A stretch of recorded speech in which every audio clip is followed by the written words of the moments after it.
Assalamualaikum warahmatullahi wabarakatuh. Di sini kita akan membahas interaksi keuangan desa. Yang pertama, kalau kalian mendengar kata desa, apa yang terlintas dalam pikiran kalian?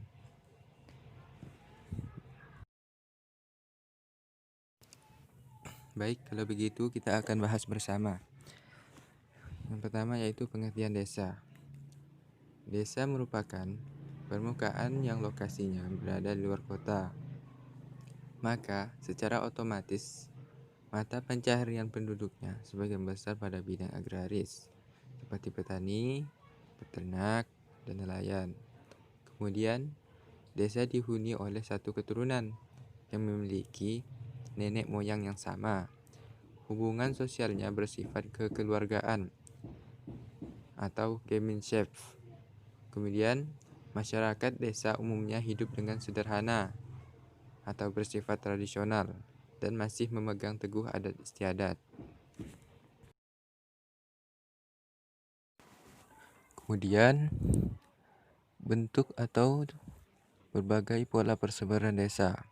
Sebelum melihat berbagai bentuk dari pola persebaran desa, kamu perlu mengetahui faktor apa saja yang mempengaruhinya. Berikut faktor-faktor yang menentukan bentuk dari keuangan desa. Yang pertama, topografi atau relief bumi. Kemudian iklim, jenis tanah, dan air. Yang pertama yaitu topografi. Bersangkutan dengan letaknya, secara fisiografis, seperti jaraknya dengan sungai, jalan raya, rawa, pantai, gunung, dan kota. Kemudian iklim. Iklim bergantung pada ketinggian tempat. Semakin tinggi ketinggiannya dari permukaan laut, maka iklimnya akan semakin sejuk, seperti di puncak gunung. Kemudian yang ketiga yaitu jenis tanah. Jenis tanah juga mempengaruhi keberhasilan dalam bertani atau bercocok tanam. Semakin subur jenis tanahnya, maka otomatis semakin besar peluang bercocok tanam di sana. Kemudian yang terakhir, air, yaitu manusia akan mendekati sumber air sebagai sumber kehidupan.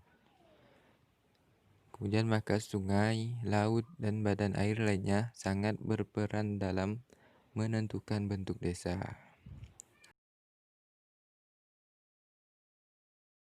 Baik, kemudian yaitu ciri-ciri wilayah desa. Ada berbagai jenis ciri-ciri wilayah desa, yaitu lingkungan fisik, penggunaan lahan, permukiman, sarana dan prasarana. Yang pertama yaitu lingkungan fisik.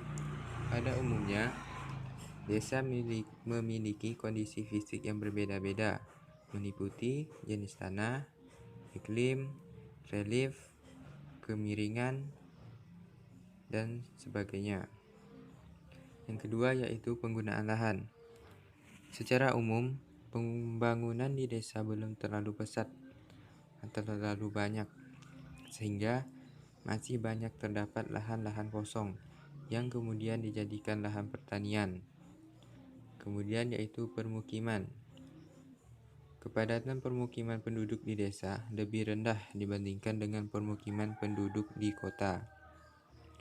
Kemudian yaitu sarana dan prasarana. Sarana dan prasarana di desa relatif rendah kualitasnya, serta kurang tersedia secara lengkap dibandingkan dengan sarana dan prasarana di kota. Kemudian yaitu ciri-ciri masyarakat desa. Yang pertama, mata pencarian, di mana secara umum mata pencarian masyarakat di desa menyesuaikan dengan kondisi alam di sekitarnya, karena masyarakatnya tergantung pada sumber daya alam di sekitarnya. Kemudian ukuran komunitas. Ukuran komunitas desa relatif kecil karena berkaitan dengan keseimbangan antara potensi sumber daya alam dengan penduduknya. Kemudian kepadatan penduduk. Kepadatan penduduk desa masih rendah, ditunjukkan dengan banyaknya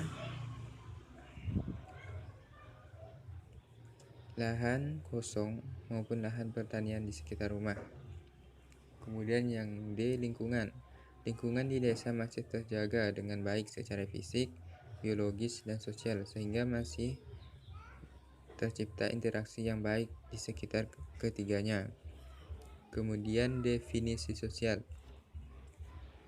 di mana definisi sosial yang ada di desa sangat sedikit karena jumlah kelompok sosial di desa tidak kompleks, sehingga wilayah desa bersifat homogen atau sama.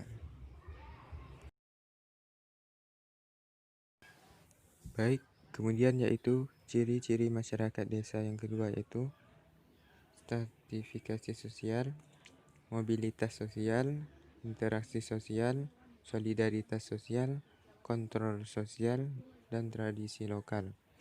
Yang pertama yaitu stratifikasi sosial. Jumlah kelas sosial di desa sedikit. Perbedaan antar kelas sosial tidak mencolok. Jarak atau batas antar kelas sosial satu dengan kelas yang lain di desa lebih dibandingkan di kota. Prinsip kasta di kota tidak sekaku kasta yang ada di desa. Kemudian yaitu mobilitas sosial. Jarang terjadi mobilitas sosial di masyarakat desa karena sifat masyarakat yang homogen atau sama. Kemudian yaitu interaksi sosial.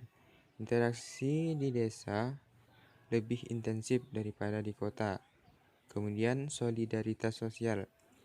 Solidaritas masyarakat di desa sangat kuat, terbangun berdasarkan kesamaan tujuan hidup, kondisi ekonomi, sosial, dan budaya. Kemudian yaitu kontrol sosial. Masyarakat desa menjunjung tinggi nilai-nilai dan norma yang berlaku di tempat tinggalnya. Kemudian yaitu tradisi sosial. Masyarakat desa identik dengan tradisi-tradisi yang masih terjaga dan beragam, seperti warisan nenek moyang mereka yang hingga terjaga pada saat ini. Kemudian yaitu bentuk-bentuk desa menyusuri pantai. Yang pertama itu bentuk desa menyusuri pantai, di mana nomor 1 adalah yang ada arah panah yaitu pengembangan pemukiman penduduk. Kemudian yang nomor 2 yang ada kotak 3 yaitu daerah kawasan industri kecil. Kemudian yang nomor 3 yang warna coklat yaitu daerah pemukiman penduduk. Yang warna biru itu laut ya. Kemudian mayoritas mata pencarian penduduk di desa seperti ini adalah sebagian nelayan karena jaraknya yang dekat dengan laut.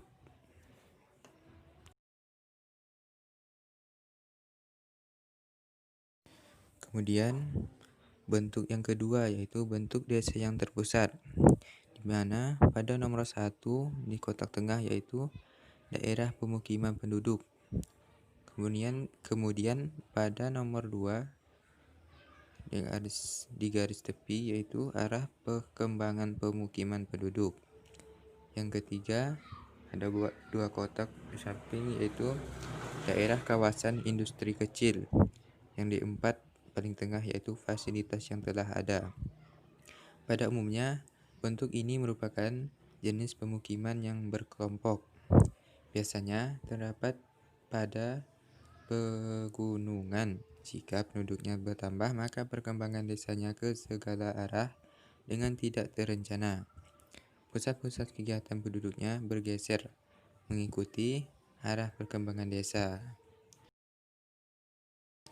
Kemudian yaitu bentuk ketiga, yaitu bentuk desa yang memanjang atau linear di dataran rendah, di mana pada bentuk garis ini adalah arah perkembangan.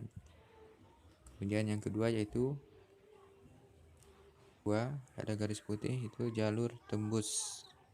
Yang ada kotak hitam di tengah yaitu daerah industri kecil. Kemudian yang abu-abu di samping ada 2 yaitu lahan pertanian. Pada dasarnya atau pada umumnya bentuk ini terdapat di dataran rendah. Bentuk pemukiman memanjang mengikuti jalan raya seperti di kota.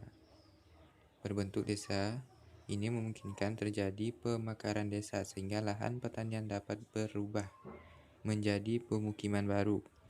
Untuk menghubungkan daerah pemekaran dibuatlah ring road atau jalan tembus agar kawasan baru tidak terpencil atau tidak terpisah.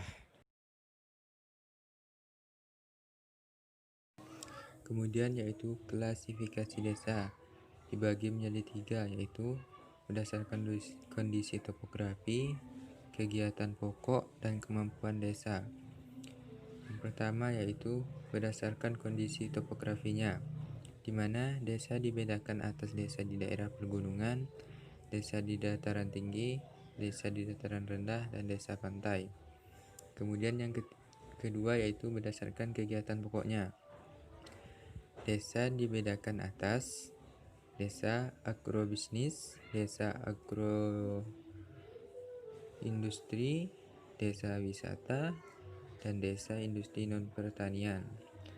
Pertama yaitu desa agrobisnis, di mana kegiatan pokoknya penduduk mengolah dan mendistribusikan hasil pertanian.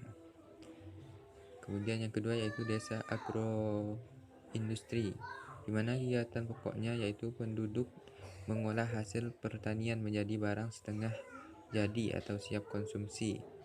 Kemudian yang ketiga yaitu desa wisata, di mana kegiatan pokoknya adalah memanfaatkan objek wisata yang ada di desa tersebut sebagai komoditas ekonomi seperti daerah pantai menjadi tempat wisata. Kemudian yang keempat yaitu desa industri non pertanian, di mana kegiatan pokoknya adalah mengelola industri kecil sehingga menengah seperti industri kertas dan bahan galian. Kemudian yang terakhir yaitu berdasarkan kemampuan. Di desa dibedakan atas 1 desa swadaya, 2 desa swakarya, 3 desa swasembada. Desa swadaya atau tradisional adalah produktivitas wilayahnya hanya bisa memenuhi kebutuhan sendiri. Kemudian yang kedua yaitu desa swakarya atau transisi, di mana desa yang keadaannya sudah lebih mampu dibandingkan dengan desa swadaya. Masyarakatnya sudah mampu menjual kelebihan hasil produksi ke daerah lain. Sudah ada interaksi dengan desa lain. Kemudian desa swasembada atau modern atau negara yang menuju maju, di mana desa tersebut sudah mampu mengembangkan semua potensi yang dimiliki secara optimal atau baik. Kemudian yang terakhir yaitu unsur-unsur pembentuk desa. Yang pertama yaitu adanya wilayah, kemudian adanya masyarakat, dan terakhir yaitu adanya tata kehidupan. Baik, mungkin itu saja yang dapat saya sampaikan pada pertemuan kali ini. Kurang lebihnya saya mohon maaf. Wabillahi taufiq wal hidayah. Wassalamualaikum warahmatullahi wabarakatuh.